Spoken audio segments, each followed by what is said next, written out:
Les 5 dons suivants correspondent à la fonction de prophète. Quand on a un cœur de prophète, quand on fait partie de ceux qui fournissent le carburant, l'énergie, de ceux qui nourrissent, eh bien on peut avoir des dons qui sont dans cette fonction-là. Il y a le don d'évangélisation, il y a le don d'enseignement, il y a le don de créativité, tout ce qui permet de s'adapter et puis d'imaginer des choses. Il y a le don de foi et il y a le don de prophétie.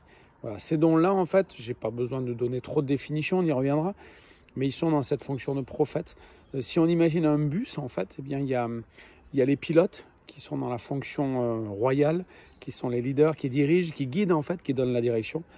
Et puis, il y a les prophètes qui sont un peu comme le carburant. Il faut de l'essence ou du gasoil ou de l'électricité pour fournir le carburant et pour que le bus puisse avancer.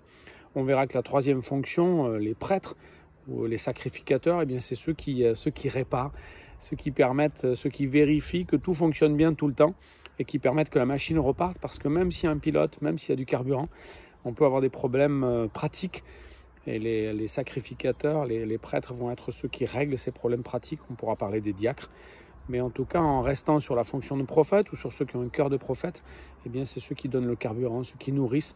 C'est pour ça qu'on parle d'enseignement, on parle d'évangélisation, on parle de prophétie, on parle du don de foi et on parle aussi de créativité. Et tous ces dons-là vont nourrir l'Église et ils vont faire des allers-retours avec ceux qui dirigent et puis ceux qui s'occupent de choses très pratiques. On y viendra la prochaine fois.